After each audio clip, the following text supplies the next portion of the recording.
कितनी तकरीरें याद हैं आपको वलीउल हिंद ख्वाजा मुईनुद्दीन चिश्ती की जो उन्होंने की हों? हैं? मुझे तो पता नहीं है। और उस यलगार में तशरीफ लाए थे आप जब कुफ्र सर चढ़ के बोल रहा था, और वो भी राजा पिथौरा राय, और उसके मुकाबले में मोहम्मद गौरी आया था अफगानिस्तान से। राजा पिथौरा राय की फौज ने उसे मजबूर कर दिया भागने पर, और वो जब भाग के जा रहा था अपनी फौज के साथ, तो मेरे ख्वाजा अपने चंद साथियों के साथ जवानुल उमरी में हिंदुस्तान में तशरीफ ला रहे थे।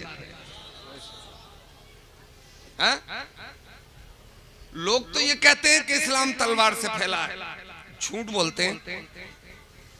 एक इनके राइटर ने लिखा है कि मुसलमान जब हिंदुस्तान में आया था तो घोड़े पे सवार होकर आया था, एक हाथ में तलवार और एक में कुरान लेके आया था।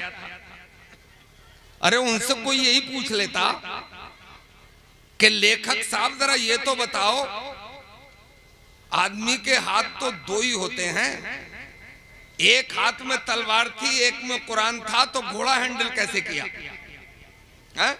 अरे हम तलवार लेके नहीं आए थे, हम इस्लामी किरदार लेके आए थे, हम कुरान की अजमत लेके आए थे। सुभान अल्लाह, सुभान अल्लाह, सुभान अल्लाह।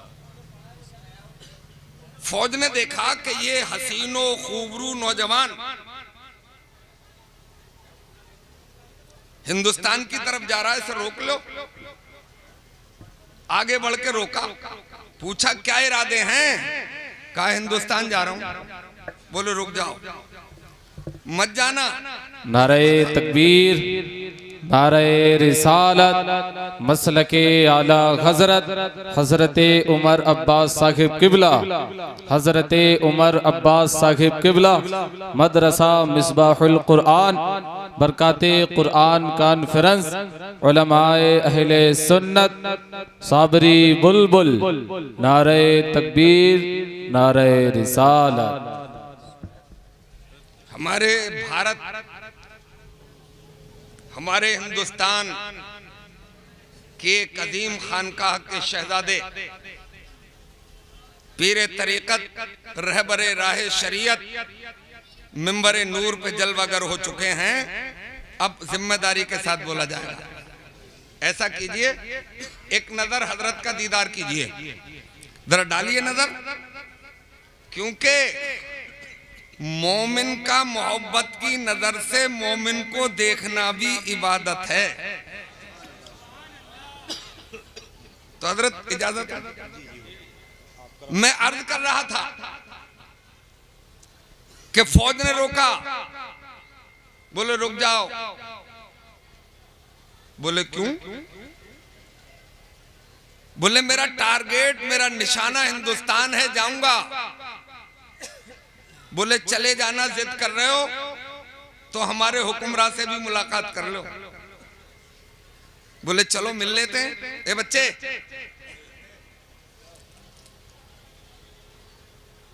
खेमे का पर्दा उठा, एक कमांडर अंदर घुसा। हुजूर, इसका चेहरा तो देखो कितना हसीन है, नजर नहीं टिक रही है, और ये हिंदुस्तान जा रहा है। मैं आपसे गुजारिश करता हूं कि इसे रोक लिया जाए। कहा क्या नाम है तुम्हारा? बोले मुईनुद्दीन। बोले इरादा क्या है? बोले हिंदुस्तान। बोले वाकई जाओगे? बोले मैं जा थोड़ी रहा हूं, मुझे भेजा गया है, और जिनने भेजा है उनके हुक्म के अलावा मेरे ऊपर और किसी का हुक्म। बोले चले जाना, मगर हमारे तेजरो घोड़े तो देख लो, हमारे कड़ियल जवान देख लो, हमारे नेज़े और भाले देख लो, हमारी चमकती दमकती तलवारें देख लो। बोले दिखा के तू क्या बताना चाहता है? बोले मैं बताना ये चाहता हूं, जब मैं तलवार ले जाके कामयाब नहीं हो सका, जब मैं घोड़े पे सवार होके गया तो कामयाब नहीं हो सका, तुम तो निहत्ते जा रहे हो, तुम्हारे पास तो कोई सोटा भी नहीं है, चलने के लिए घोड़ा भी नहीं है, तुम कैसे कामयाब हो सकते हो?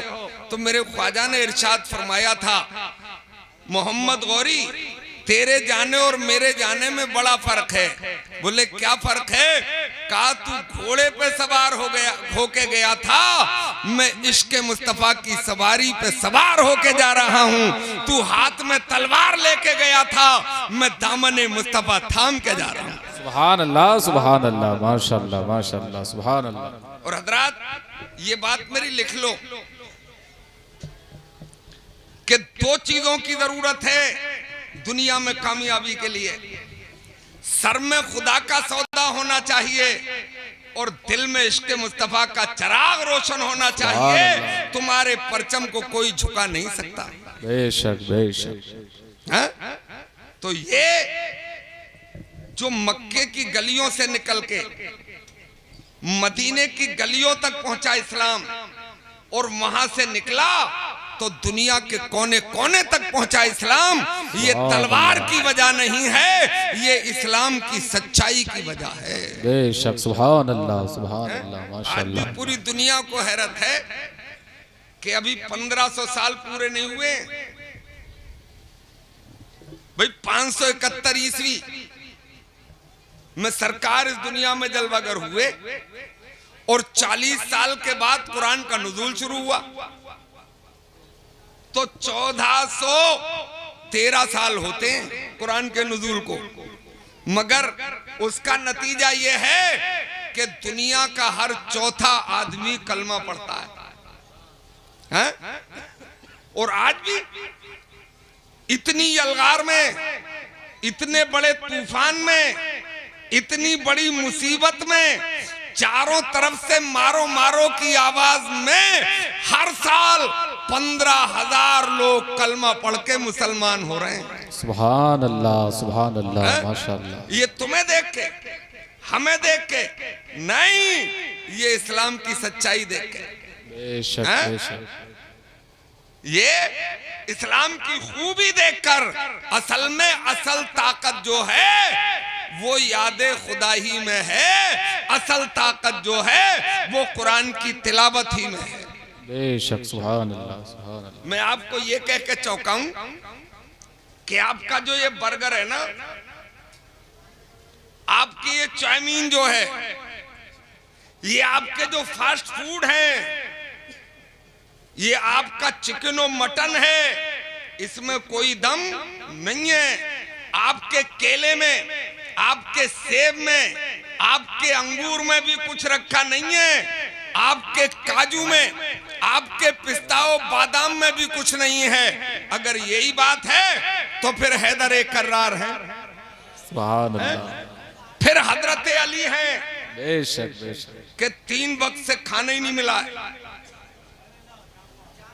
3 वक्त से खाना ही नहीं मिला है, और हाथ में जुल्फकार हैदरी है और सामने कुफ्र का किलाए खैबर है। इल्लल्लाह का नारा लगाया जाता है और किलाए खैबर के दरवाजे को उखाड़ दिया जाता है। इसका मतलब ताकत खाने में नहीं है, ताकत खौफे खुदाबंदी में है, ताकत इश्क़ मुस्तफा में है, ताकत 5 वक्ता नमाजों में है, ताकत कुरान की तिलावत में। सुभान अल्लाह, सुभान अल्लाह, माशाअल्लाह, माशाअल्लाह, सुभान अल्लाह, सुभान अल्लाह, सुभान अल्लाह। एक बार आप अखरोट तोड़ रहे थे, नहीं टूट रहा था, किसी साथी ने अर्ज किया, या अमीर अल मोमिनीन, ये अखरोट और वो बाबे खैबर, आपने उसकी तरफ रुख किया और इरशाद फरमाया, दूसरा कोई खैबर हो तो ले आ, फिर तोड़ दूंगा। बोले हजरत ये फिर अखरोट? आपने इरशाद फरमाया, ये इतनी सी बात तेरी समझ में नहीं आ रही है, इस अखरोट पे हाथ की ताकत का इस्तेमाल कर रहा हूं, और जब कोई कुफ्र का किला सामने आएगा तो फिर इश्क़ मुस्तफा की ताकत का इस्तेमाल किया जाएगा, और इश्क़ मुस्तफा की ताकत के सामने दुनिया की कोई ताकत कभी टिकती नहीं है। बेशक बेशक बेशक।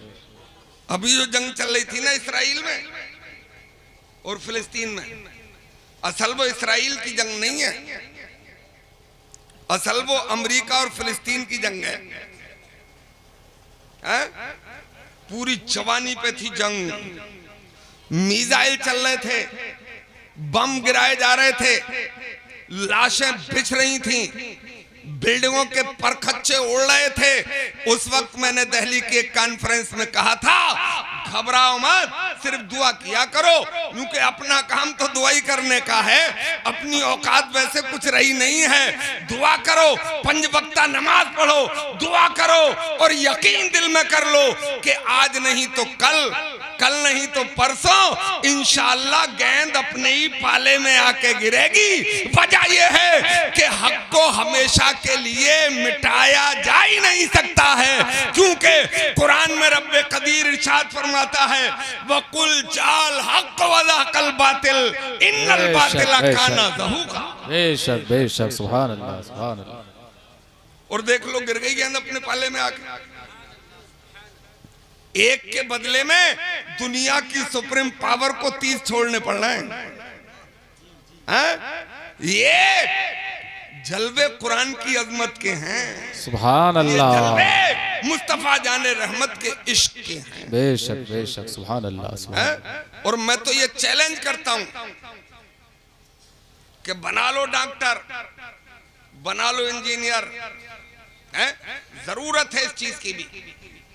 इंजीनियर भी चाहिए, डॉक्टर भी चाहिए, फलासफर भी चाहिए, और सियासी रहनुमा भी चाहिए, मगर मेरी अपनी मर्जी यह है कि बेसिक तालीम मदरसे में हो जाए कि वो डीएम बन के भी उसे ये एहसास रहे कि मैं डीएम बाद में हूँ, पहले मैं गुलाम मुस्तफा हूँ, डॉक्टर बाद में हूँ, पहले मैं गुलाम मुस्तफा हूँ। मकसद ये है कि इधर पुल का डिजाइन भी होते रहे और अजान हो जाए तो मुसल्ला बिछाकर नमाज भी अदा होती रहे। सुभान अल्लाह सुभान अल्लाह, माशाअल्लाह माशाअल्लाह, सुभान अल्लाह सुभान अल्लाह सुभान अल्लाह। और हमारी कहानी तो मदरसे से शुरू होती है,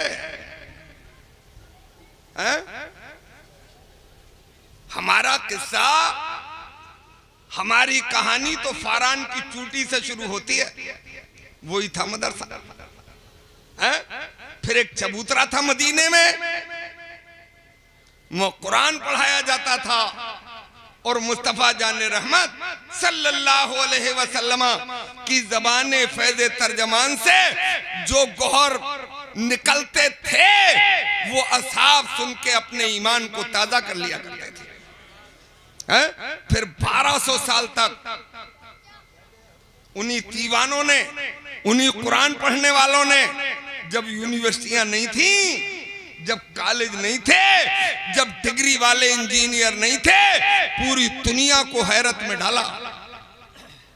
शायद आपको मालूम ना हो, दुनिया की किसी भी यूनिवर्सिटी की तारीख 400 साल से ज्यादा पुरानी नहीं है। चाहे वो अमेरिका की कैम्ब्रिज हो, चाहे लंदन की ऑक्सफोर्ड हो,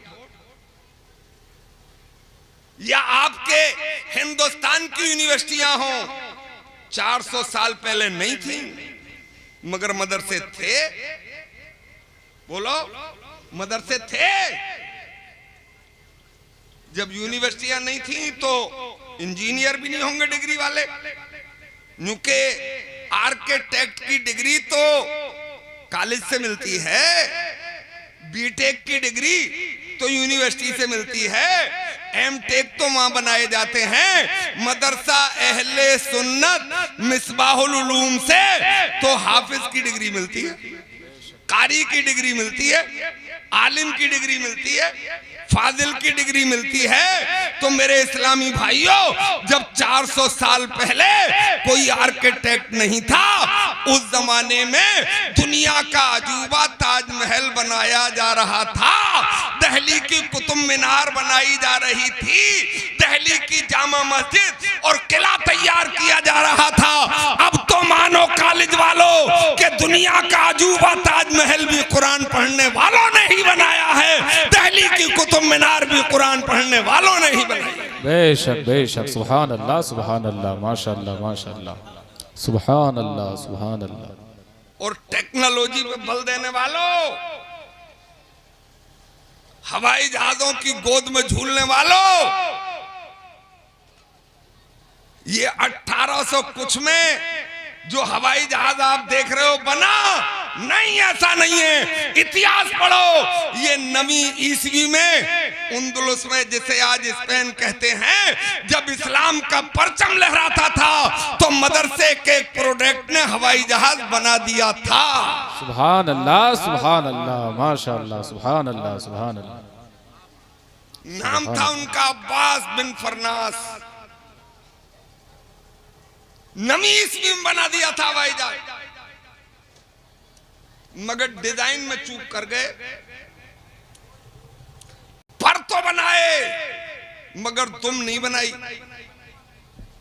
वो उड़ तो गया मगर उतर नहीं सका, इसलिए कि अल्लाह ने कोई चीज बगैर मकसद के पैदा नहीं की है। आप अगर कबूतर पालते हैं, उड़ाइए उसे और उसकी तुम उखाड़ के उड़ाइए, वो उड़ेगा खूब, मगर जब नीचे आएगा तो कला मुंडी खा जाएगा, इसलिए कि उसका बैलेंस बिगड़ जाएगा। बैलेंस दुम बनाती है, अल्लाह ने दुम पैदा की। अब इस हवाई जहाज के डिजाइन में वो दुम बनाना नहीं आई समझ में, पहला पहला प्रयोग था। इसके डिजाइन पे 50 साल डिस्कस चला हवाई जहाज के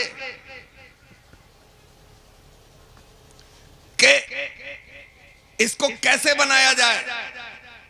फार्मूला मिल गया था कि डिजाइन कैसा हो, इसका मुंह ट्रक जैसा हो, बस जैसा हो, कार जैसा हो। डिस्कस होता रहा, बाद में पता चला कि इसका मुंह चील जैसा हो।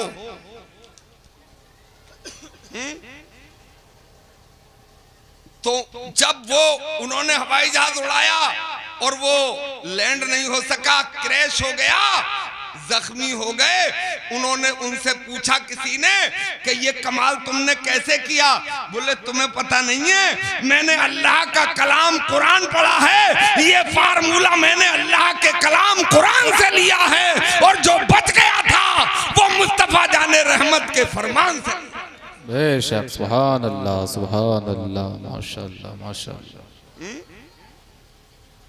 तो इसका मतलब पहला फार्मूला हवाई जहाज का भी कुरान ही के जरिए मिला, क्योंकि वो तलाश कर रहे हैं ना, वो खोज कर रहे हैं, और हम सो रहे हैं।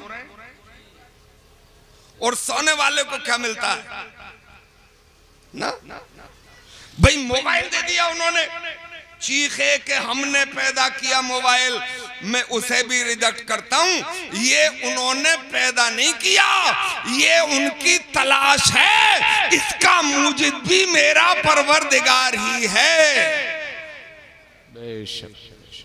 बोलो कैसे। आपने यहीं से नंबर डायल किया, पहली बात हो गई। अबे कैसे, कोई तार जाता है यहां से वहां तक, अंडरग्राउंड कोई है। पहले तारों से पीएनटी हुआ करते थे, उनके जरिए आवाज जाती थी, अब जाती है बगैर तार के, बगैर किसी लिंक के। कैसे जाती है, पता ये चला कि ये तरंगों के दोष पे जाती है, ये लहरों के जरिए जाती है, ये शुआओं के जरिए जाती है। ये शुआएं किसी साइंस वाले के बाप ने पैदा नहीं की हैं, ये मेरे परवरदिगार ने पैदा की हैं। इन्होंने तलाश लिया कि इन शुआओं का इस्तेमाल ऐसे भी किया जा सकता है। बेशक बेशक बेशक। और ये हमने आज से 1400 बरस पहले मस्जिद नबी के मिंबर पर खड़े होकर हजरत उमर की शक्ल में हजारों मील पर अपनी आवाज पहुंचाने का काम किया था, बगैर किसी मोबाइल आले के या सारियल जबल के और हजरत सारिया ने हजरत उमर की बात सुन ली थी। सुभान अल्लाह, माशाअल्लाह, सुभान अल्लाह, सुभान अल्लाह ना। तो ये सब कुरान के जलवे हैं, वो तलाश रहे हैं। देखो, दो तरीके के उलूम हैं इस दुनिया में। एक जिससे दुनियावी तरक्की की जा सकती है,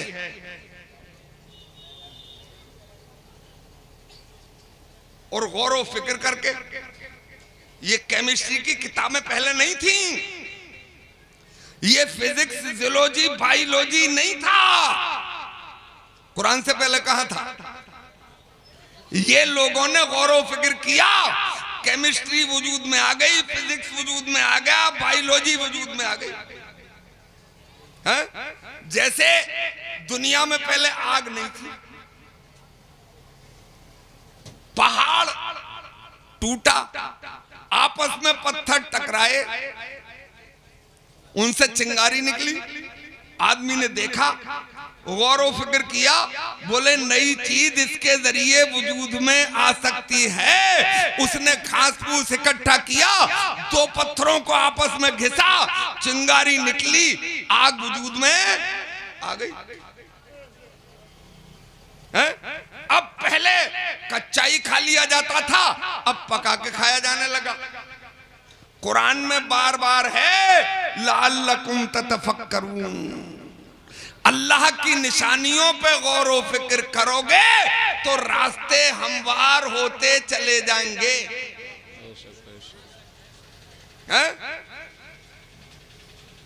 अब उसी आग के जरिए एक बर्तन में पानी खौल रहा था, उस पे ढके हुए ढक्कन में गर्दिश होने लगी, वो उछलने लगा, पास बैठा हुआ इंसान भागा कि शायद इसमें भूत पैदा हो गया,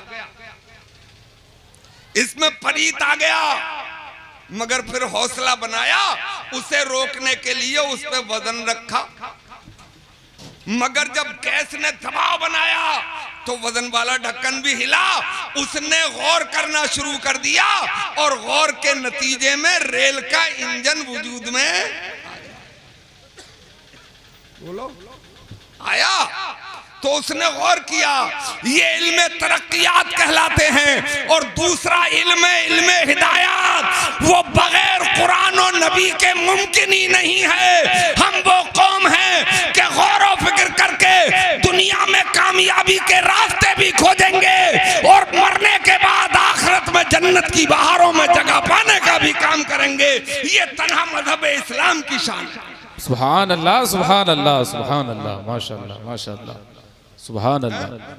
मैं ये कहना चाहता हूं, हर घर में कुरान की तिलावत होती है, अच्छी बात है भाई, हैं? नुको कुरान पढ़ के सवाब मिलता है, नेकियां मिलती हैं। नेकी कमाने का मतलब है आखिरत में बेनिफिट है। भाई आपने पढ़ा, हदीस शरीफ में है कि कुरान का हरफे तहज्जी एक पढ़ लिया जाए तो 10 नेकियां मिलती हैं, है ना। आपने पढ़ा 10 नेकियां मिल गई, 10 कूपन आपके खजाने में जमा हो गए। बात समझ रहे हो? तो ये तो आखिरत के लिए है। तो कुरान सिर्फ आखिरत के लिए आया है, इसलिए कि तिलावत की जाएगी, जुज़दान में बंद करके ऊंची जगह पे रख दिया जाएगा। मैं इस बात को आपकी रिजेक्ट करता हूं। डॉक्टर इकबाल साहब 10 साल की उम्र में कुरान की तिलावत कर रहे थे घर में बैठे हुए। वालिद का गुजर हुआ, पूछा बेटा इकबाल क्या कर रहे हो? बोलो कुरान पढ़ रहा हूं। 5 मिनट के बाद फिर गुजर हुआ, पूछा क्या कर रहे हो? बोले कुरान पढ़ रहा हूं। तीसरी बार पर सवाल कर दिया। अब अल्लामा इकबाल साहब उन्होंने मुड़ के देखा, बोले अब्बा आप देख भी रहे हो मैं कुरान पढ़ रहा हूं, और मैंने आपको 3 बार बता भी दिया मैं कुरान पढ़ रहा हूं, फिर आप बार बार सवाल क्यों कर रहे हो? बोले इसलिए कर रहा हूं कि तुम सवाल कायम करो, तुम पूछो कि मैं क्यों पूछ रहा हूं, इसीलिए मैंने बार बार सवाल किया था। बेटा सुनो, ये कुरान सिर्फ पढ़ने के लिए नहीं आया है, ये कुरान दिल में उतारने के लिए आया है। मकसद ये है कि कुरान पढ़ा इसलिए जाएगा ताकि जन्नत की बहारों में जगह मिल जाए, और कुरान समझा इसलिए जाएगा ताकि अमेरिका के व्हाइट हाउस पे परचम इस्लाम लहराया जाए। सुभान अल्लाह, सुभान अल्लाह, माशाअल्लाह, माशाअल्लाह, सुभान अल्लाह, सुभान अल्लाह। क्योंकि कुरान मुकम्मल निजाम हयात है, बेशक बेशक, मुकम्मल लाइफ स्टाइल कुरान में है। इसीलिए बरेली से आवाज उठी कि फिरके गली गली तबाह, ठोकरें सबकी खाएं क्यों, दिल को जो अक्ल दे खुदा तेरी गली से जाए क्यों। बेशक बेशक, अल्लाह ने अक्ल अता फरमाई, उसका राइट साइड पर इस्तेमाल करो, है? तो कामयाबी के रास्ते मिलेंगे। हजरात, मैं आपको एक और बात बताऊं, अभी 15 साल गुजरे होंगे कि एक अंग्रेज ने कुरान का तर्जमा किया। जाहिर बात है पढ़ा लिखा होगा, भाई जाहिल थोड़े ही ट्रांसलेशन कर देगा, अनुवाद पढ़ा लिखा आदमी करता है। उसने तर्जमा किया और अल्लाह ने जितनी अकल अता फरमाई उतना समझा भी, समझ के चीख पड़ा और बोला कि मैंने जो 15-20 साल कॉलेज में गुजार दिए बेकार थे, काश मैंने बचपन ही से कुरान को समझा होता तो मैं कॉलेज भी मुकम्मल कर लेता और अपना दिल भी मुनव्वर कर लेता। क्योंकि मुकम्मल जितनी फैकल्टीज हैं इस दुनिया में, जितने शोबे हैं तालीम के इस दुनिया में, सब कुरान में मौजूद हैं। मैंने वक्त गुजार दिया, अब उसने ये ऐलान किया कि कुरान इतना मुकम्मल है कि आदमी गरीब हो जाए अब कैसे जिंदगी गुजारे कुरान में है, अमीर हो जाए कैसे जिंदगी गुजारे कुरान में है, बाप है कैसे जिंदगी गुजारे कुरान में है, औलाद है कैसे जिंदगी गुजरेगी कुरान रहनुमाई करता है, माँ है अपने बच्चों को कैसे परवान चढ़ाए ये कुरान रास्ता बताता है। मगर एक बात कुरान में मुझे अभी नहीं मिली है, मुसलमानों अगर तुम्हें पता हो तो मुझे बताओ। अंग्रेज बोल रहा, वो बात ये है कि जब इंसान दुनिया का गुलाम हो जाए तो फिर कैसे जिंदगी गुजारे। है? ये सवाल तुमसे इसलिए कि तुम पैदा होते ही कुरान से मुंसलिक रहते हो। बेशक बेशक, जवाब नहीं आया, फिर उसी को अल्लाह ने हिदायत फरमा दी और उसी ने ऐलान किया कि मुसलमानों अब तुम्हारे जवाब की जरूरत नहीं है, मुझे पता चल गया कि ये बात कुरान में इसलिए मौजूद नहीं है कि कुरान का मानने वाला कभी दुनिया का गुलाम हो ही नहीं सकता है। जो कुरान माने और दुनिया के सामने घुटने टेक दे ये हो ही नहीं सकता। बेशक बेशक बेशक, सुभान अल्लाह। और कॉलेज में पीएचडी करके आए और प्रोफेसर बन गए। अब यूं के दीन नहीं पढ़ा, उलमा के पास नहीं बैठा, बुजुर्गों की बारगाह में नहीं आया, अब दीन पे एतराज शुरू। एक साहब तो मुझसे ही कह रहे थे, प्रोफेसर साहब, रोहिलखंड यूनिवर्सिटी के प्रोफेसर साहब, बोले मौलाना अब ऐसा करो मदरसे बंद करा दो। तो मैंने उनसे ये नहीं पूछा क्यों, मैंने उनसे कहा प्रोफेसर साहब क्या तुम्हें मरना नहीं है? बोले ये भी कोई बात हुई, मरना तो ना चाह के भी पड़ेगा, मरना चाहता कौन है भाई, मौत तो एक दिन आएगी। तो मैंने कहा कल को किसी मशहूर अखबार में आपका इश्तिहार निकलवा दूं कि फला प्रोफेसर साहब का जब देहांत हो न उन्हें नहलाया जाए, न उन्हें कफनाया जाए, न उन्हें दफनाया जाए, बल्कि 20 क्विंटल सूखी लकड़ियों के बीच में डाल के उन्हें सुहा कर दिया जाए। अब आए गुस्से में, अब निकाली आंखें, अब आए पूरे जलाल में।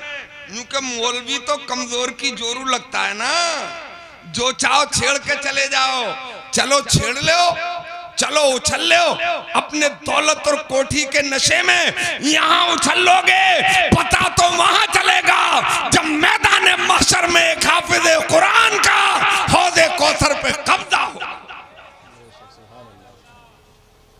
और बोले मौलाना रोटी बहुत लग गई है तुम्हें। मैं भी उनसे कुछ कह सकता था, मगर मैंने कहा कि अगर मदरसे बंद हो गए तो मौलवी नहीं मिलेंगे, और फिर तुम ये भी चाहते हो कि तुम्हें नहलाया भी जाए, तुम्हें कफनाया भी जाए, तुम्हें दफनाया भी जाए, तो किसी प्रोफेसर के लिए वसीयत कर जाओ। और मैंने कहा प्रोफेसर साहब पहले तुम ही नमाज़े जनाजा सुनाओ। तो गर्दन झुका के बोले मुझे तो याद नहीं है। मैंने पहली गेंद में मिडिल स्टंप उड़ गया, पहली गेंद में बोल्ड, मतलब चलोगे भी नहीं, कफनाए भी जाओगे, दफनाए भी जाओगे, नमाज़े जनाजा भी होगी। तो नमाज़े जनाजा के लिए तो मदरसे का प्रोडक्ट होना जरूरी है, कफन पहनाने का तरीका बताने के लिए आलिम दीन होना जरूरी है। बोलो जरूरी है या नहीं है? बल्कि मदरसा तो पैदा होने से लेके मरने तक की जरूरत है। जब बच्चा पैदा होता है तो कान में अजान देने के लिए मदरसे का पढ़ा हुआ आता है, जवान होता है तो निकाबी आलिम दीन पढ़ाता है, और जब मौत आती है तो आखिरी तमाम इंतजाम भी आलिम दीन ही करता है। बेशक बेशक बेशक। बोलो मदरसा जरूरत है या नहीं है? जरूरत है। तो तुम आज ऐसा करो, तुम्हें अच्छा नहीं लगता तो ये कसम खा के जाओ कि हम मदरसे को चंदा नहीं देंगे। मत दो, दीन खत्म थोड़ी हो जाएगा। दीन तो अल्लाह का है, इसे तो खत्म करने वाले खत्म हो गए, मिटाने वाले मिट गए, मगर तुम मदद नहीं करोगे तो ये होगा कि मदरसे बंद हो जाएंगे। और जानते हो जब मदरसे बंद हो जाएंगे तो पूरी की पूरी कौम तबाहो बर्बाद हो जाएगी। ये देख लिया है लोगों ने प्रैक्टिकल करके। तुर्की में जहां का तैयब उर्दुगान है, काम उसने भी अच्छा नहीं किया फिलिस्तीन के मामले में, चलो हमें क्या मतलब, मगर इसी तुर्की में एक हुक्मरान गुजरा है मुस्तफा कमाल पाशा, उसने मदरसे बंद करा दिए थे। आने वाले 50 साल में लोग कलमा पढ़ना भूल गए, कलमा ही भूल गए। क्योंकि कॉलेजों में कलमा थोड़ा ही सिखाया जाता है, कलमा तो हमारे मदारिस ही में सिखाया जाता है। नमाज न केमिस्ट्री में है न फिजिक्स में है, नमाज तो कुरान में है या फरमाने मुस्तफा ही में। बेशक, सुभान अल्लाह, माशाअल्लाह माशाअल्लाह, सुभान अल्लाह। जानते हो उस जालिम का अंजाम क्या हुआ? एक दिन मर गए, कब्र खोदी, दफनाए गए, जैसे ही उतारे गए कब्र ने ऊपर फेंक दिया। दूसरी जगह भी यही हुआ, लोग दहशत में आ गए। अब उसे कहीं ठिकाने तो लगाना ही था, जमीन पे लिटाकर चारों तरफ से चार दीवारी कर दी गई है। इस्तांबुल में जाके देख लो, तारीख में पढ़ लो। इसका मतलब ये है परवरदिगार ये दिखाता रहता है, जो हमारे दीन से टकराता है उसे हम नेस्तो नाबूद भी करते हैं और जलीलो ख्वार भी करते हैं। बेशक बेशक बेशक। अल्लाह ने प्यारा मजहब इस्लाम दिया, सुभान अल्लाह सुभान अल्लाह सुभान अल्लाह, सीधा सच्चा मजहब दिया, बेशक सुभान अल्लाह। मेरे दीदी भाइयों, मगर उसकी भी बाउंड्री बनाई, उछलने की इजाजत नहीं दी, बाउंड्री लगा दी कि इसके दायरे में रहना है। जो कुरान कहता है, जो दायरा कुरान ने बनाया है, जिसे हुदूदुल्लाह कहा जाता है, अल्लाह की हदें ये हैं, इनसे बाहर निकलोगे तो मारे जाओगे। लोगों ने कोशिश करके देख ली, फिरौन जैसे ही बाउंड्री कूदा था दरिया में डुबो के मारा, नमरूद बाउंड्री कूदा, लंगड़े मच्छर से मरवाया, शद्दाद बाउंड्री कूदा, बनाई हुई जन्नत पे कैच कराया।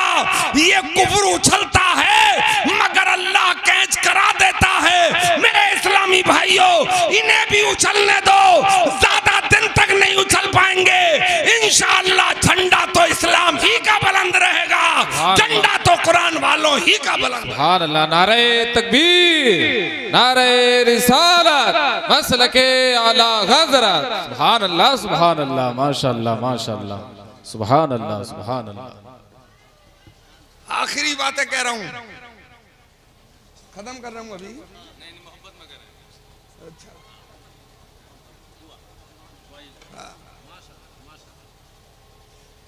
तो आप नाजुक हालात हैं, घबराओ मत। घबराने तो रास्ता भटक जाता है आदमी, है ना?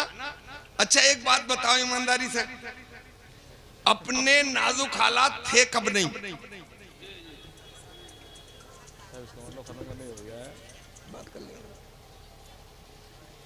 अपने नाजुक हालात थे कब नहीं? मक्के के हालात अच्छे थे? नहीं थे यार। कुरान पढ़ने वालों पे पत्थर मारे जाते थे, हैं?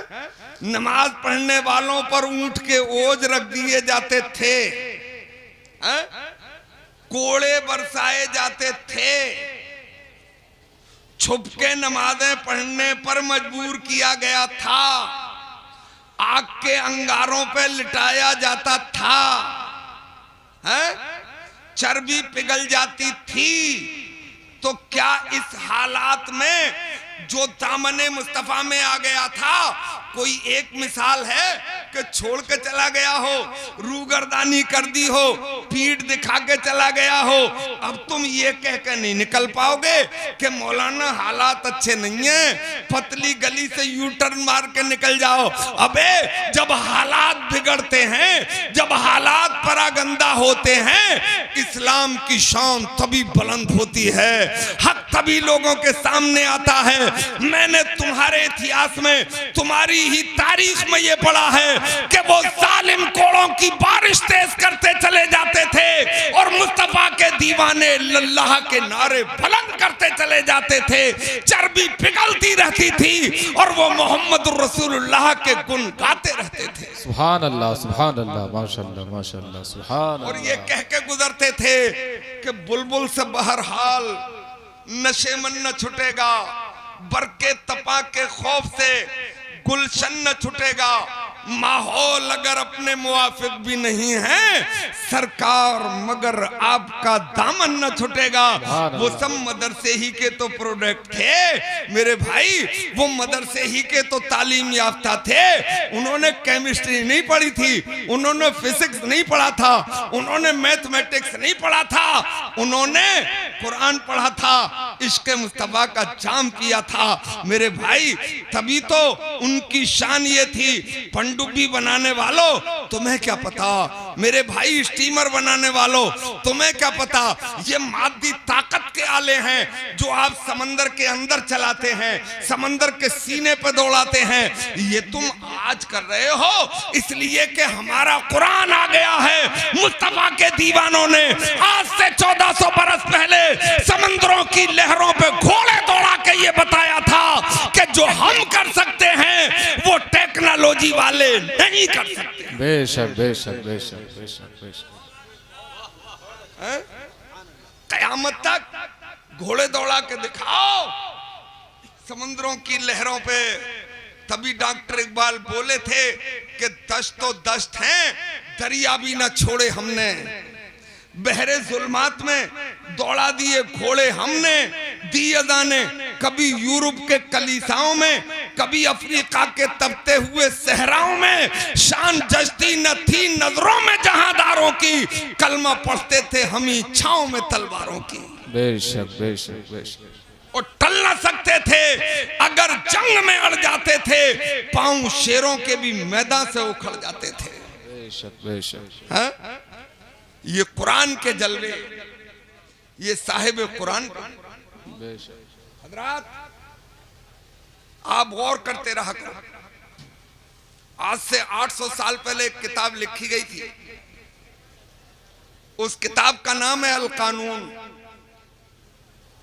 भाई क्या नाम है उस किताब का? अल कानून।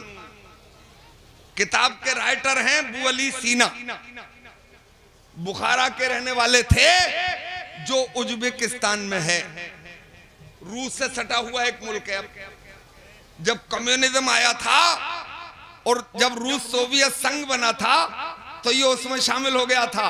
आज अल्लाह के फजल से आजाद मुल्क है ना। बुखारा के रहने वाले, उन्होंने लिखी अल कानून अरबी में।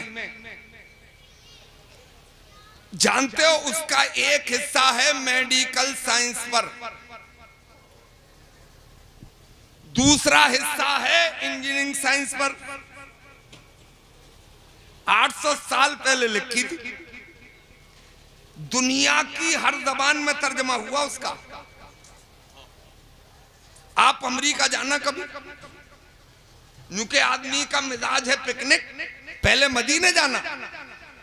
अल्लाह तौफीक दे दे तो करबला भी जाना, बगदाद मोहल्ला भी जाना। मगर यार अमेरिका भी तो इसी जमीन का हिस्सा है, एक बार वहां भी जाना। वहां की राजधानी वाशिंगटन में जाना और उसके भी मेजर हॉस्पिटल में जाना। मेजर हॉस्पिटल के मेन दरवाजे पर नजर उठा के देखना, ऊपर लिखा है अल कानून, नीचे लिखा है अबू अली सीना। वाह वाह, सुभान अल्लाह, माशाअल्लाह माशाअल्लाह। ज्यादा दूर है, नहीं जा पाओगे तो अलीगढ़ यूनिवर्सिटी जाना। अलीगढ़ यूनिवर्सिटी के मेडिकल कॉलेज के दरवाजे पे भी लिखा है अल कानून और नीचे लिखा है अबू अली सीना। सुभान अल्लाह सुभान अल्लाह। जितने दुनिया में डॉक्टर हैं, चाहे वो एमबीबीएस हो, एमबीबीएस के बाद एमडी हो, एमएस हो, डीएम हो, ये भी मेडिकल की एक डिग्री है, डीएम भी है ना। आपका बीयूएमएस हो, बीएमएस हो, अल कानून से पहले नहीं थे।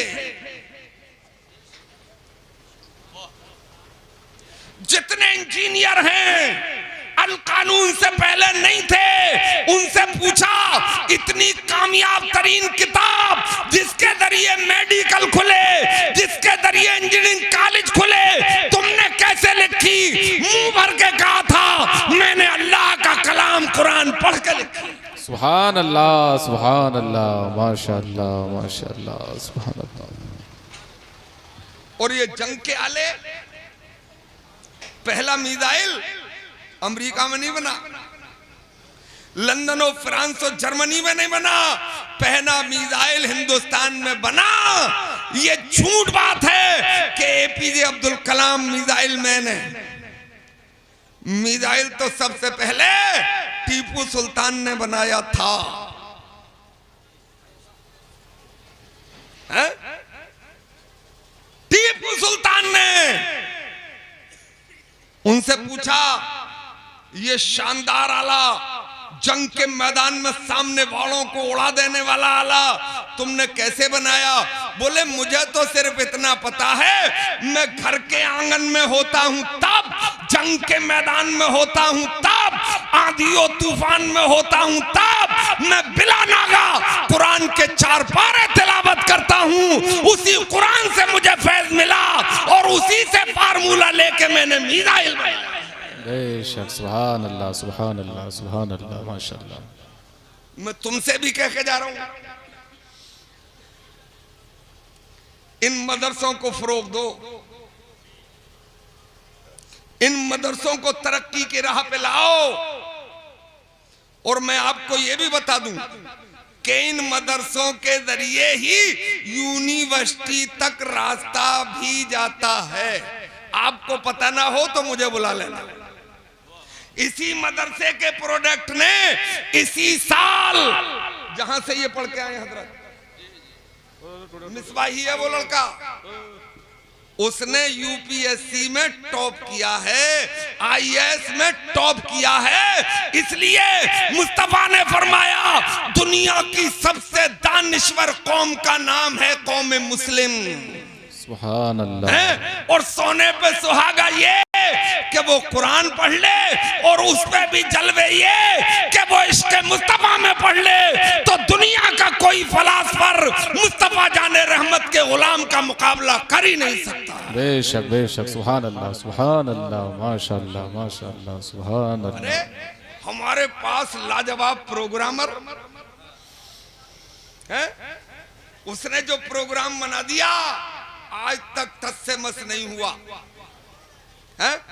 बगैर कॉलेज में पढ़े, बगैर मदरसे में पढ़े, बगैर किसी किताब को बांचे जो प्रोग्राम बना गए, पूरी दुनिया बोलती है आज भी कि उनके प्रोग्राम का कोई तोड़ नहीं है। बड़े बड़े फलासफर आए इस दुनिया में, बड़े बड़े प्रोग्रामर आए इस दुनिया में, बड़ी बड़ी तेज बॉल फेंकने वाले आए इस दुनिया में। अरे अपने आका को बोल्ड तो कोई क्या कर पाता, उन्हें बीट भी नहीं कर सका। यानी कोई बड़े से बड़ा बॉलर सरकार को चकमा भी देके नहीं जा सका। ये शान है मोहम्मद अरबी की। बेशक, बेशक, सुभान अल्लाह, सुभान अल्लाह। हजरात, तुम्हें मालूम नहीं है यूरोप में क्या हो रहा है? यूरोप में एक राइटर है माइकल हार्ड, क्रिश्चियन है, ईसाई है। माइकल हार्ड, उसने एक किताब लिखी है द 100 तो आप सभी जानते हो, इंग्लिश मीडियम का जमाना 100, मगर जब अंग्रेजी ग्रामर के एतबार से नाउन या प्री नाउन पर, ये तरह थोड़ी सख्त बात कह रहा हूं तो मन लगाओ, सुभान अल्लाह बोल के लगाओ, सुभान अल्लाह। नाउन या प्री नाउन पर जब दा लग जाता है तो वो आम से खास हो जाता है। हम अरबी वाले किसी आम को खास करने के लिए अलिफ लाम लगाते हैं, यानी नकरा को मारफा करने के लिए। अंग्रेजी वाले दा लगाते हैं।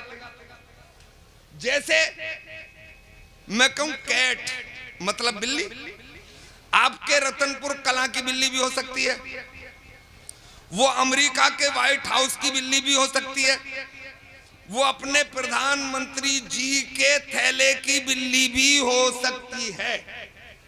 मगर जब मैं कहूंगा दा कैट तो खास बिल्ली, ये बिल्ली या वो बिल्ली।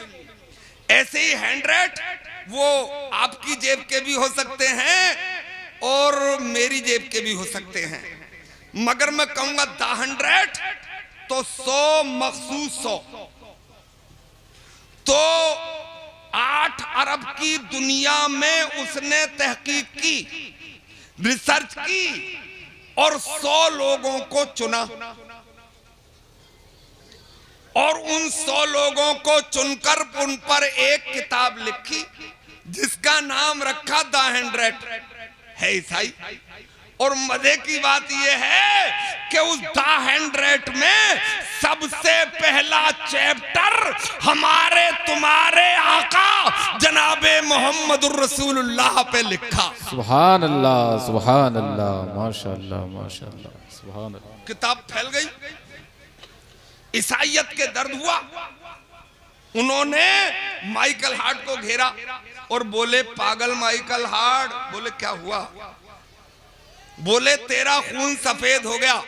बोले क्या हुआ? बोले तू पागल हो गया। अरे आगे तो बोलो। बोले क्या तू यही भूल गया? तू है कौन? बोले मुझे याद है, मैं क्रिश्चियन हूं, मैं ईसाई हूं। बोले तुझे इतना याद है और उसके बाद भी तूने अपनी किताब में अपने पैगंबर हजरत ईसा को पछाड़ दिया है? तू मोहम्मद अरबी का तस्करा भी करता मगर अपने नबी के बाद। अरे बोले कहां की बात लेके आ गए? मैंने कोई हवा में तीर थोड़ी चलाया है, अटकल पच्चू थोड़ी लिखा है। मैंने 20 साल अंडरग्राउंड रहकर इन तमाम पर्सनालिटीज पे तहकीक की है? मैंने हजरत इब्राहिम को भी पढ़ा, मैंने हजरत नूह को भी पढ़ा, मैंने हजरत मूसा को भी पढ़ा, मैंने हजरत सुलेमान को भी पढ़ा, मैंने हजरत ईसा को भी पढ़ा, मैंने हजरत साले को भी पढ़ा। मैंने इन तमाम शख्सियात को पहले पढ़ा और फिर मोहम्मद अरबी को पढ़ा तो मेरी आंखें फटी की फटी रह गईं।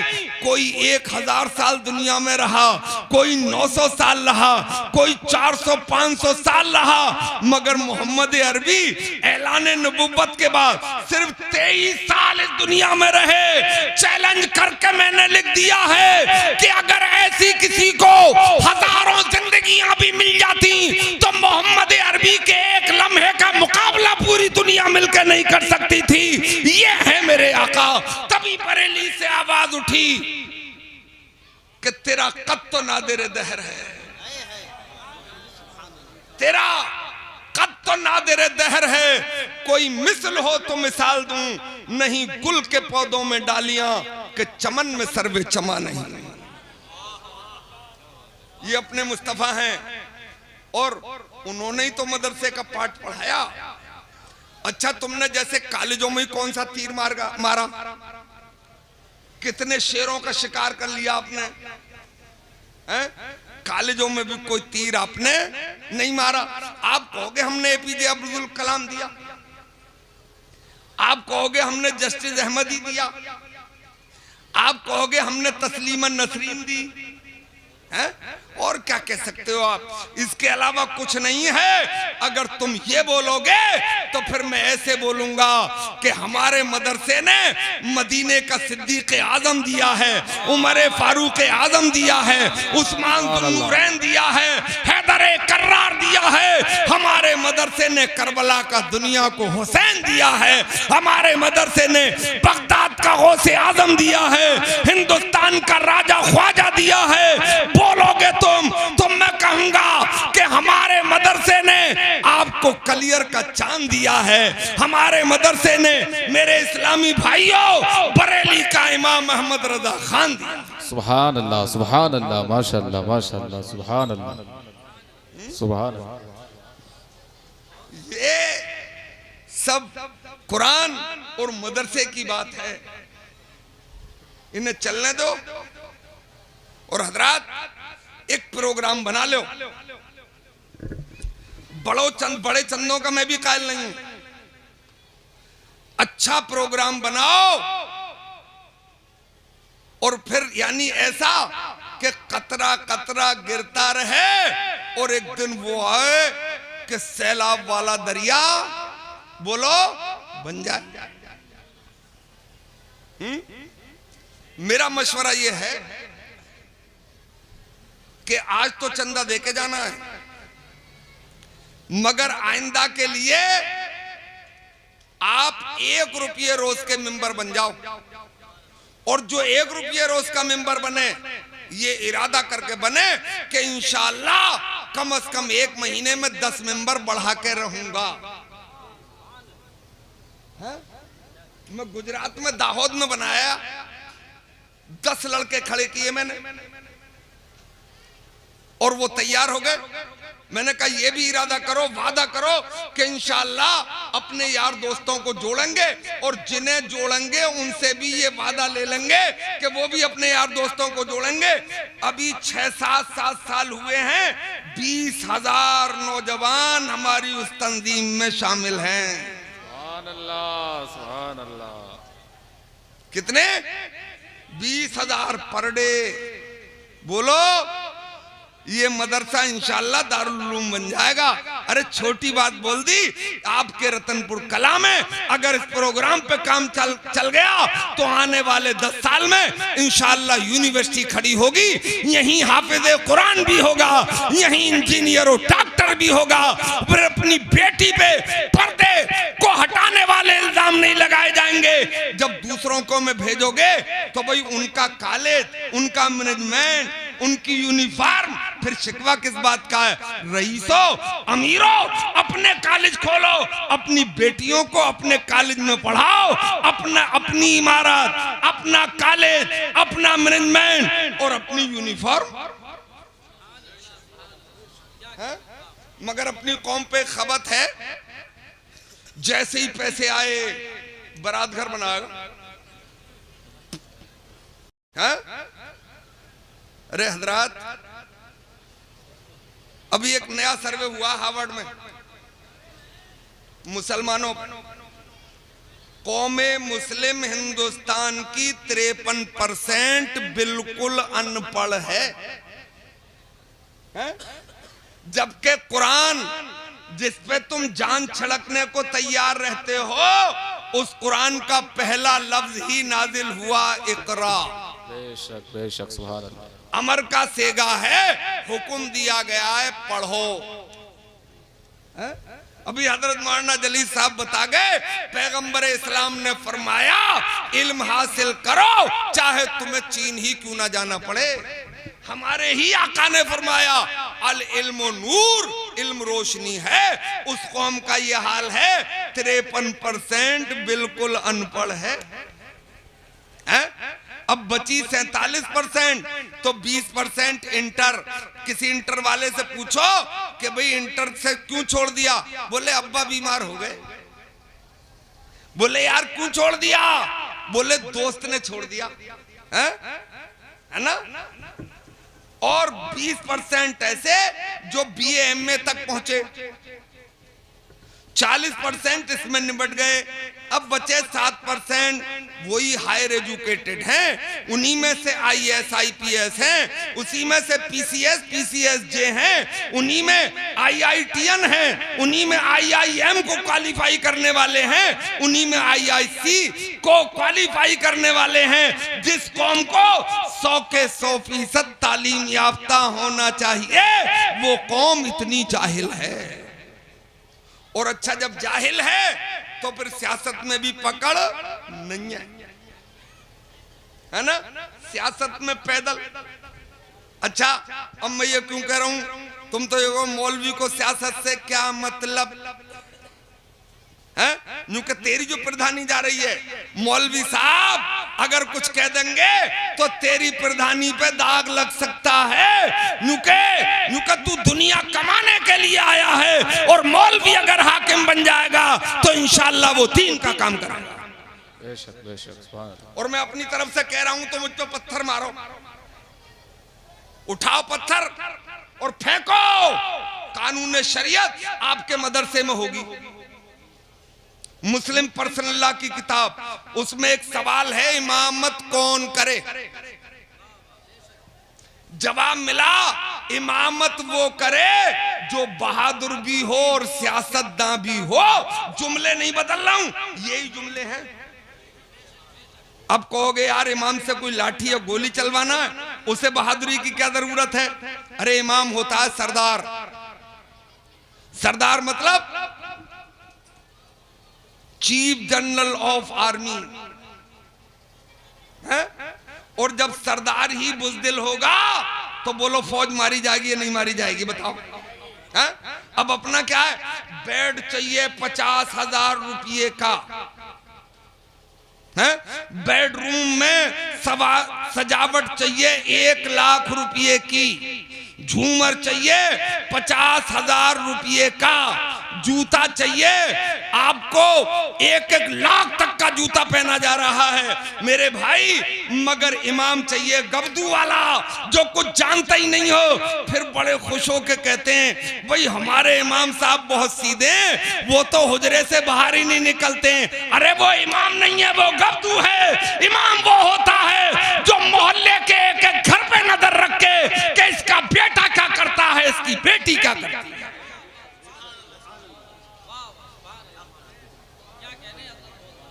और सियासत क्यों?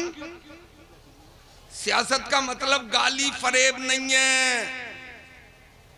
सियासत का मतलब है आने वाले खतरात को भांप लेना, पारदर्शिता, दूरअंदेशी। अगर सियासत कोई बुरी चीज होती तो सरकार मदीने की रियासत कायम करके नहीं जाते, ये हुक्म दे के जाते मुसलमान हो गए हो मस्जिद से बाहर मत निकलना है? और फिर हिंदुस्तान के first prime minister mister Jawaharlal Nehru discovery of India में जहां लोकतंत्र लिख रहे थे, जमहूरियत लिख रहे थे, तो उन्हें यह लिखना पड़ा कि जमहूरियत का सबसे कामयाब अगर कोई हुक्मरान गुजरा है तो वो मुसलमानों का अमीर हजरत उमर फारूक आजम गुजरा है। सुभान अल्लाह, सुभान अल्लाह, सुभान अल्लाह, सुभान अल्लाह। इसका मतलब सियासत भी जरूरी है। आसानी से समझो, ये हम तय करेंगे कि हमारे मदरसे में मिसबाही साहब पढ़ाएंगे या जलाली साहब, ये हम तय कर लेंगे।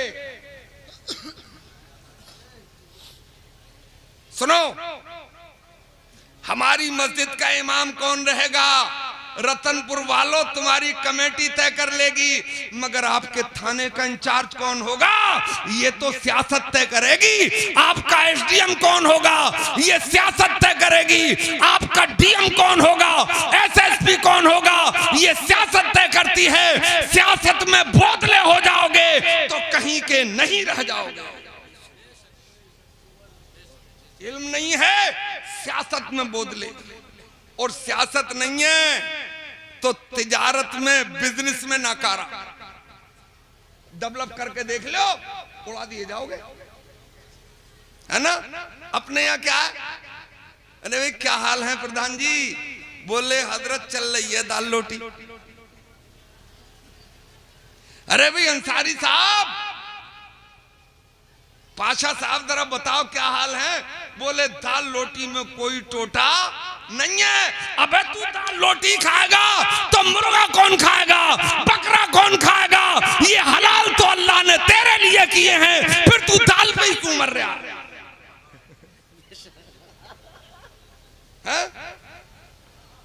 अरे इस्लाम कोई फकीर बनाने के लिए थोड़ी आया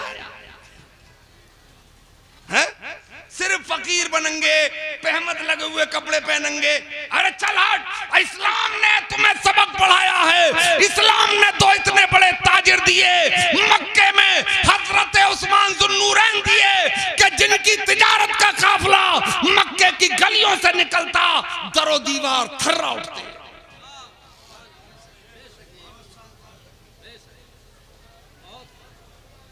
और मदीने में नहीं बल्कि मुकम्मल जजीरतुल अरब में एक ऐसा ताजिर दिया जिसे अब्दुर्रहमान बिन औफ कहते हैं। उन जैसा ताजिर कोई जजीरतुल अरब में था ही नहीं, और ये दोनों अशराए मुबश्शरा में थे, है ना। और एक हमारे इमाम गुजरे हैं हजरत इमाम मोहम्मद, जिनकी लिखी हुई किताब हमारे मदारिस में पढ़ाई जाती हैं। इतने बड़े ताजिर थे कि 300 मुनीम उनकी तिजारत देखते थे।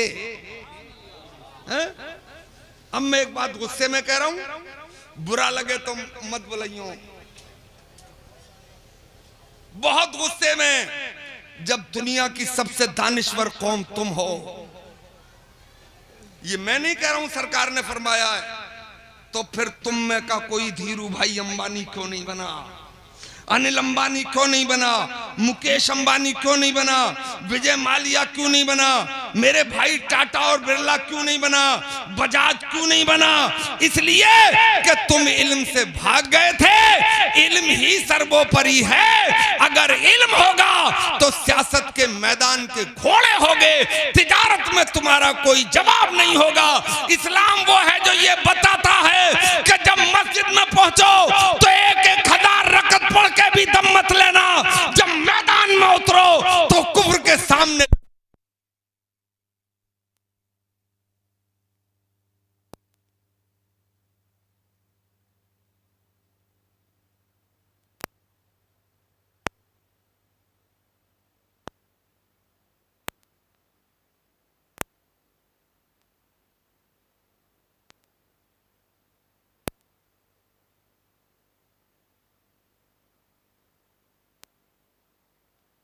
बार जरा सुभान अल्लाह बोलो। मेरे इस्लामी भाइयों, अब तुम जरा गर्दन झुकाओ। तुम्हें देखेंगे, उन्हें देखेंगे नहीं, घबराओ मत। हा? एक को देख के ही परेशान हूं 29 साल से, मैं इन्हें क्या देखूं? हजरात, मगर इन माओ से गुजारिश करूंगा, माओ तुमसे विनती करके जा रहा हूं, थोड़ा सा तुम अपने आप को बदल लो, है ना। तुमने अगर अपने आप को बदल लिया तो फिर जलसों की जरूरत ही नहीं है, कॉन्फ्रेंसों की जरूरत ही नहीं है। क्योंकि अगर कनीज़े फातिमा की गोद में पलेगा बच्चा तो वो सलमान खान नहीं बनेगा, वो ऐश्वर्या राय नहीं बनेगा। बेटा होगा तो गुलाम मुस्तफा बनेगा, और बेटी होगी तो कनीज़े फातिमा बनेगी। अपनी क्या है अम्मा? अम्मा कहते हुए डर लगता है। अरे माँ की तो बड़ी शान है, माँ की डिफिनेशन ही अलग है। जननी कहा जा सकता है, माँ तो उसे कहा जाता है कि जो दूध भी पिलाती है तो वुजू करके पिलाती है, दूध भी पिलाती है तो कुरान की तिलावत के साथ पिलाती है। और अपने यहाँ तो लोरियां दे रही है, गोद में दूध पिला रही है, तो ऐसे कह रही है मेरा बाबू, मेरा चंदा, मेरा मुन्ना। कल्लू को भी चंदा कह रही है। नहीं तो माँ को कहना भी चाहिए, माँ के लिए तो कितने कलूटा हो मगर वो लाल होता है, वो चांद हो, है ना, है ना, बात सही है ना। अब वो कह रही है, बोल रही अच्छा अल्लाह ताला ने औरत को ज्यादा बोलने की आदत वदियत फरमाई, उसे ताकत दिया बोल रहे अल्लाह ने। क्यों? इसमें एक राज है। राज ये है कि एक हमारे खानकाई बुजुर्ग ने लिखा है कि अगर अल्लाह ताला औरत को ज्यादा बोलने की आदत वदियत नहीं फरमाता तो इस समाज के न जाने कितने बच्चे गूंगे रह जाते, है ना भाई। यहाँ का बेटा रोटी बोलता है, पानी बोलता है, चावल बोलता है, और यही बच्चा लंदन का वाटर बोलता है, ब्रेड बोलता है, राइस बोलता है। इसलिए कि अम्मा बोलती है। मेरे भाई, जब बेटा बेटी अम्मा की सुन के रोटी को रोटी बोलेगा, चावल को चावल बोलेगा, पानी को पानी बोलेगा, वही माँ जब अल्लाह अल्लाह बोलेगी, मुस्तफा मुस्तफा बोलेगी, तो बच्चा भी वही बोलेगा। और अगर वो लोरी दे रही है ना, तो लोरी भी बड़ी स्पेशल, के चंदा मामा दूर के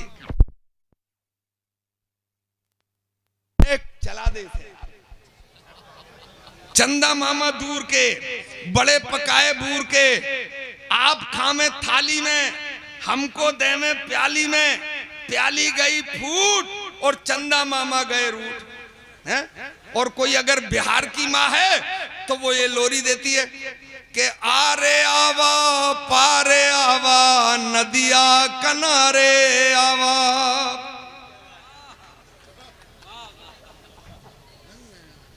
और सुनवा के कटोरवा में दूध भात ले ले आवा। अरे कहाँ चंदा मामा की कहानी सुनाने निकली, कहाँ बच्चे को सोने और चांदी का जिक्र 0 साइज के बच्चे के सामने कर रही है। मेरी माँ, लोरियां तो इस्लाम में भी हैं। अगर लोरियां ही देना है, बच्चे को लोरियां दे के सुलाना ही है, तो ये लोरी क्यों नहीं देती है कि मैं सो जाऊं या मुस्तफा कहते कहते, खुले आग सल्ले अला कहते कहते। हर दर्द की दवा है सल्ले अला मोहम्मद, ताबीज़ हर बला है सल्ले अला मोहम्मद। जो मर्द ला दवा हो इसे घोल कर पिला दो, क्या नुस्खा ए शिफा है सल्ले अला मोहम्मद। सुभान अल्लाह, सुभान अल्लाह, सुभान अल्लाह, माशाअल्लाह, सुभान अल्लाह। मेडिकल पॉइंट ऑफ व्यू से एक बात सुनो माओ, मेडिकल में ये तय हो गया है कि जो दूध पिलाने की मुद्दत है वो 2.5 साल है। कितनी है साहब? 2.5 साल। 2.5 साल इस्लाम ने तय की। क्यों? ये आज मेडिकल ने तलाशा। ए भैया इधर देख यार, ये मेडिकल ने खोज कर ली कि इस्लाम ने जो 2.5 साल की दूध पिलाने की मुद्दत रखी है, इसमें हिकमत है। हिकमत यह है कि स्ट्रक्चर ऑफ बॉडी, मां की बॉडी का कुछ हिस्सा बच्चे के जिस्म में पेवस्त होता है दूध के जरिए, और उसी से बच्चा डेवलप होता है ना। अब खास बात कह रहा हूं, अब जरा थोड़ा मन लगाइयो। ये मेडिकल ने तय कर दिया कि स्ट्रक्चर ऑफ बॉडी दूध फीड कराने में बच्चे में शामिल होता है, तो ये तो दूध के जरिए होता है। अगर तू शानदार माँ है तो उधर दूध के जरिए अपना स्ट्रक्चर पेवस्त कर दे और कानों के जरिए इश्क मुस्तफा का जाम पिला दे, करबला वालों की दास्तान सुना दे। ये फिर बड़ा होके जान तो दे देगा मगर आने मोहम्मद पे आंच नहीं। तो यार बुनियाद तो यहां से रखी जाती है। ऊपर से बनाई हुई बिल्डिंग एक झोंके में उखड़ जाती है। अगर बिल्डिंग मजबूत करना है तो बुनियाद जरा नीचे से रखो। मैं तो माओ से कहता हूं कि तुम्हारी जिम्मेदारी तो तुम्हारे शिकम से ही शुरू होती है। ये हदीस में है, कुरान में फार्मूला है। एक आध दो बात और कह दूं अगर इजाजत हो तो। जरा सब मिलकर सुभान अल्लाह बोलो एक बार। हदीस शरीफ में है कि जब औरत प्रेग्नेंट होती है, पहले 40 दिन में नुतफा खून की फुटक बनता है, दूसरे 40वें में एक लोथड़ा बनता है, तीसरे 40वें में गोश्त का एक टुकड़ा बन जाता है, यानी 4 तिया 12। 120 दिन के बाद अल्लाह ताला हुक्म देता है फरिश्तों को कि फरिश्तों जाओ और इस माँ के शिकम में इसे इंसानी शक्ल में तब्दील कर दो। अब आंख बनती हैं, अब नाक बनती है, अब होंठ बनते हैं, अब गाल उगते हैं, अब हाथ निकलते हैं, अब पैर बनता है, पैरों की उंगलियां निकलती हैं, हाथों की उंगलियां निकलती हैं। स्ट्रक्चर ऑफ बॉडी शिकमे मादर में 120 दिन पर बनना शुरू होता है, उसी दिन अल्लाह ताला हुक्म देता है अब इसका स्ट्रक्चर तैयार हो गया है, फरिश्तों इसकी तकदीर भी लिख दो, क्या खाएगा लिख दो, क्या पिएगा लिख दो, क्या करेगा लिख दो। ओडी खरीदेगा, फॉर्च्यूनर खरीदेगा, फरारी खरीदेगा, बिल्डिंग बनाएगा, कई बनाएगा, प्रधान बनेगा, एमएलए बनेगा, एमपी बनेगा, कटोरा लेके भीख मांगेगा, चोरी करेगा, डकैती करेगा, इतने दिन जिएगा, सब लिख दो। अब माँ की जिम्मेदारी, अभी 120 दिन हुए नहीं है, 119 में दिन ही शुरू हो जाती है। मेरी माँ अब वुजू कर, अब मुसल्ला बिछा दे, अब दुआ कर, मेरे परवरदिगार मैं अपने लिए नहीं, जो तूने नेमत मेरे शिकम में रखी है अब इसके लिए दुआ करती हूँ, मेरे मौला इसकी किस्मत में फकीर होना नहीं अमीर होना लिख दे, इसकी किस्मत में गरीब होना नहीं रईस होना लिख दे, इसकी किस्मत में जाहिल होना नहीं आलिम होना लिख दे, इसकी किस्मत में मेरे मौला इज्जत के साथ लंबी उम्र अता फरमा दे। मेरे भाई परवरदिगार इरशाद फरमाएगा, फरिश्तों रोको कलम,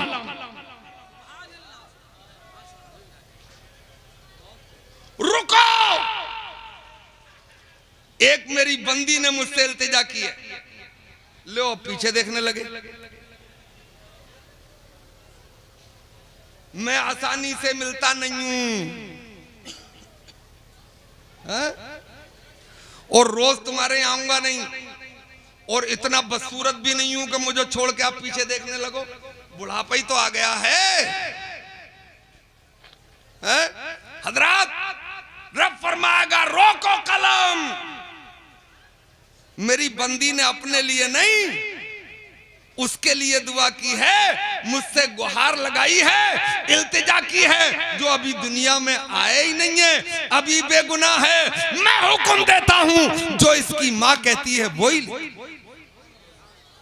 है, इसकी किस्मत में गुलाम गौसे आजम होना लेना, इसे लंबी उम्र अता कर दो। तो तुम्हारी जिम्मेदारी तो वहीं से शुरू होती है। अब तुम बागड़ बिल्लू पैदा करती रहो, तादाद बढ़ाती रहो, तुम जानो बागड़ बिल्लुओं से काम नहीं चलेगा, मुस्तफा जाने रहमत के सच्चे गुलामों से काम चलेगा। तुम अंतरिक्ष में भी चले जाओ, चांद की दुनिया पे थेगली लगाई आओ, मेरी नजर में इस्लाम की नजर में कोई अहमियत नहीं है। हाँ चले जाना अंतरिक्ष में, मगर गुलाम मुस्तफा बन के जाना है।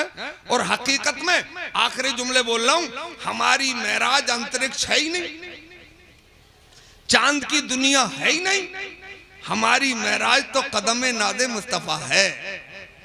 एक शेर सुना के बात खत्म कर, है ना, यूं क्या बफरा तफरी का माहौल हो गया, ज्यादा बोलना भी नहीं चाहिए, मैं ज्यादा बोल गया। आपके मुरादाबाद के एक शायर थे, अरे वो बहुत बड़े आलिम थे, मौलाना नजीरुल अकरम साहब, इंदिरा गांधी स्पेशली मुलाकात के लिए आती थी, मॉरिशस का प्राइम मिनिस्टर आपकी आके जूती सीधी करता था, इसका मतलब इज्जत दीन में ही है। जब चांद की दुनिया पर कोई पहले गया था रूस का तैयारा ना, तो उन्होंने एक शेर लिखा था, वो शेर सुना रहा हूं आपको। चांद पे जाने वालों मुबारक तुम्हें, चांद पे जाने वालों मुबारक तुम्हें, चांद की सरजमी पर पहुंचना मगर, अरे ये वही चांद है जिसने मेराज में अरे बढ़ के चूमे हबीबे खुदा के कदम। अस्सलाम वालेकुम।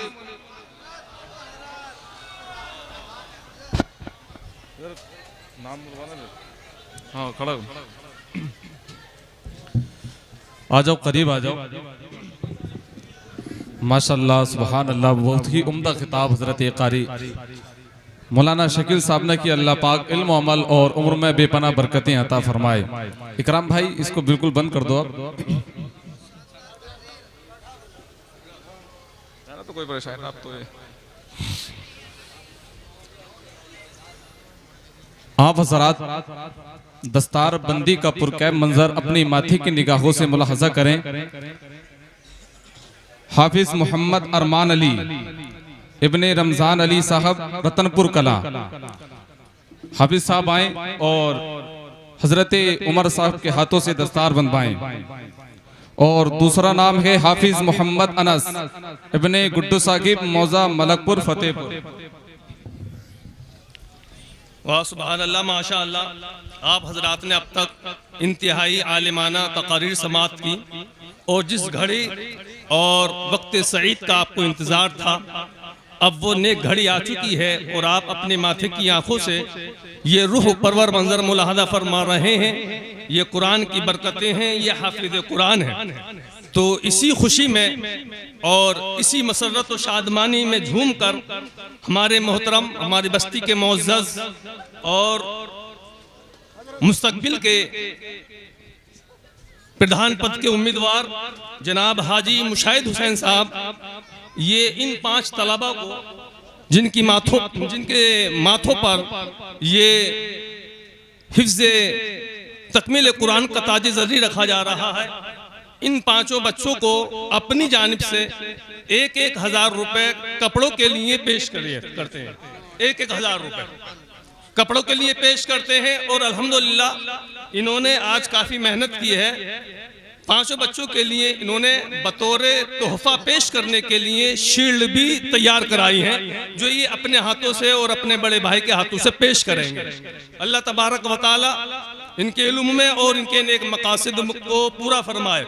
और हजरात, और ये दूसरे हाफिज मोहम्मद अनस इब्ने गुड्डू जो मौजा मलकपुर फतेहपुर के रहने वाले हैं, हाफिज मोहम्मद अनस आगे आ जाएं और अपने सर पर इन उलमा इकराम और पीर तरीक़त हुजूर उमर अब्बास मियां साहब किबला से अपने सर पर ताज ज़र्री सजवाएं। और तीसरे नंबर के हाफिज अब्दुल मलिक इब्ने वकील अहमद जो इस्लाम नगर बदायूं शरीफ के रहने वाले हैं, वो भी आगे आ जाएं। और चौथे हाफिज मोहम्मद तौसीफ सेफनी से हाफिज मोहम्मद तौसीफ, वो भी आगे आ जाएं। और 5वें नंबर के हाफिज मोहम्मद हाशिम, ये भी आ जाए। हजरात मोहतरम आप देख रहे हैं, और ये हमारे मोहतरम मेरे मुश्किल मेहरबान अजीजुल कद्र कारी मोहम्मद नासिर साहब किबला की बेपना और शब रोज़ की मेहनतों का नतीजा है, जो इन बच्चों के सरों पर आप तकमीले हिफ्ज़ कुरान का ताज ज़र्री सजा हुआ देख रहे हैं।